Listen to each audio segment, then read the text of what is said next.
अतीक अहमद का उत्तर प्रदेश के आपराधिक पृष्ठभूमि से लेकर देश की राजनीतिक तक में बड़ा नाम था। उसके कई चेहरे थे।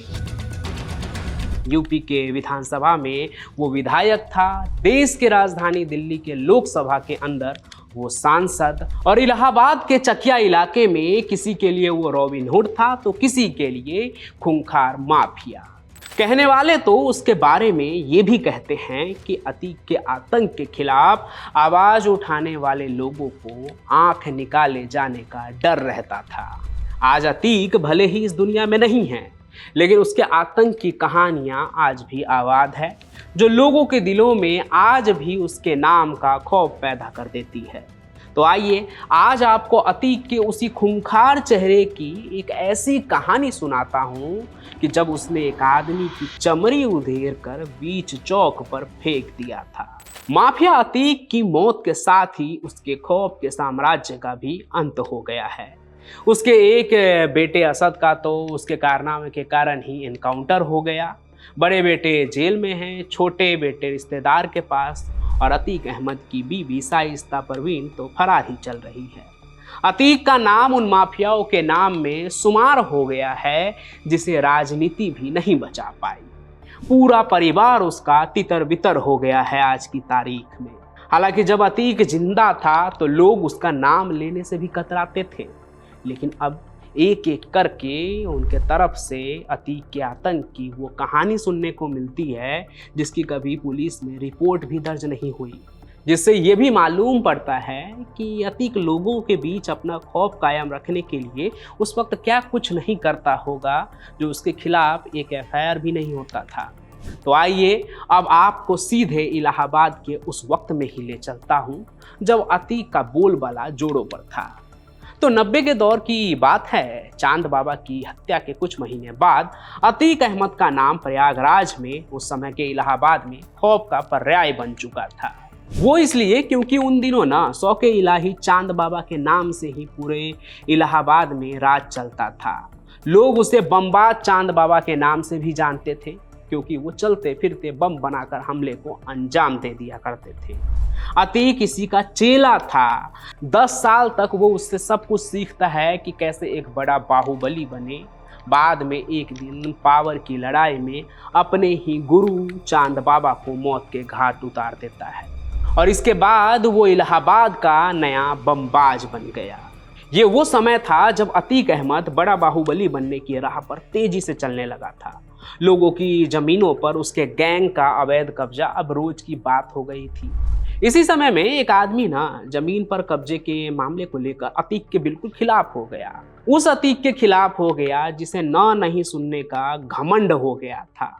बाकी खिलाफ हुआ आदमी भी अतीक के आतंक से वाकिफ था, इसलिए वो अतीक के गैंग के सामने न झुकने की बात कहकर इलाहाबाद से गायब हो गया और मुंबई में अपने एक रिश्तेदार के यहाँ चला गया, या यूं कहें कि छुप गया। अब जिन पूर्व पुलिस सूत्रों के जरिए ये कहानी बाहर आई है ना, उनके मुताबिक अतीक ने अपने गुर्गों को उसके लिए इलाहाबाद से मुंबई भेज दिया।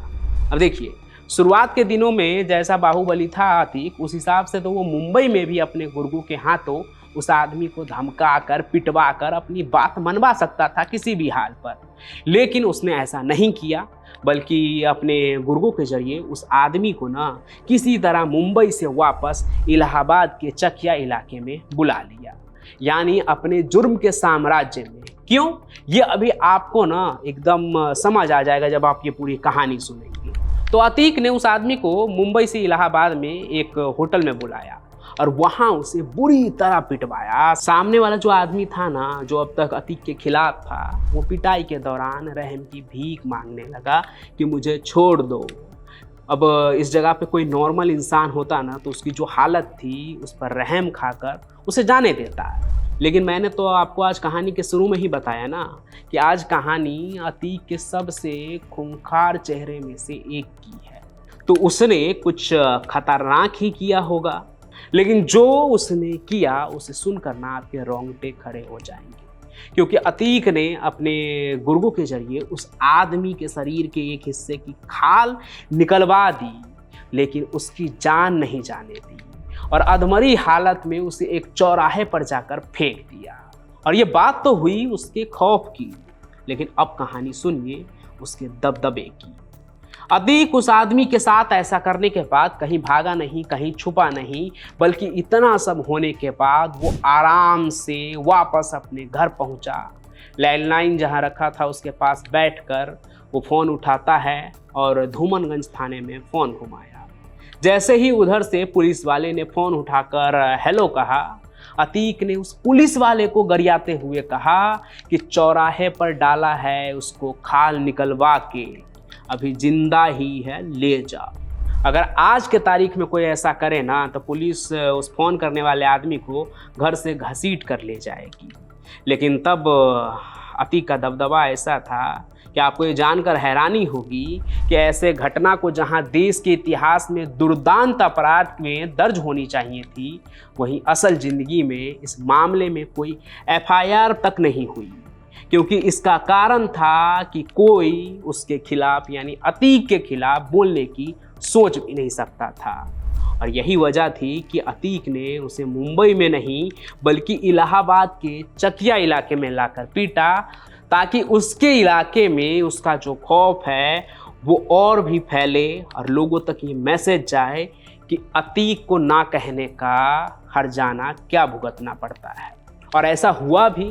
इस घटना के बाद आज के प्रयागराज और तब के इलाहाबाद समेत यूपी के तमाम जिलों में ना अतीक के खौफ का डंका बज गया। भले ही एफआईआर के पन्नों पर उसका नाम दर्ज नहीं हुआ, लेकिन लोगों तक उसके खौफ की कहानी पहुंच गई। अब इसके बाद तो ऐसा ये आलम हो गया कि लोग अतीक का नाम लेने भर से सिहर उठते थे। आलम यह था कि अतीक का खौफ न सिर्फ आम जनता पर ही नहीं, पुलिस अधिकारियों में भी छा गया। लेकिन आज जब अतीक नहीं है तो जुर्म की दबी कहानी बाहर निकल रही है। माँ की ये कहानी आपको कैसी लगी ये भी कमेंट करके ज़रूर बताइए। अगर आप इलाहाबाद और इस जगह से आते हैं तो आपको भी अगर कुछ पता है तो वो कहानी भी बताइए, वो कहानी भी मैं ज़रूर लेकर आऊँगा। बाकी स्क्रीन पर आपको बारकोड दिख रहा होगा, उसे स्कैन करके व्हाट्सएप पर मुझसे बातचीत कर सकते हैं, कहानियाँ भी भेज सकते हैं। अगर आपके क्षेत्र की कोई कहानी है तो उसे भी मैं ज़रूर सुनाऊँगा। बाकी आप इस वीडियो को लाइक कीजिए, ज़्यादा से ज़्यादा शेयर कीजिए और हमारे इस चैनल को सब्सक्राइब भी जरूर कर लीजिए। हम फिर मिलेंगे नए सफ़र में, तब तक के लिए आपका बहुत बहुत धन्यवाद।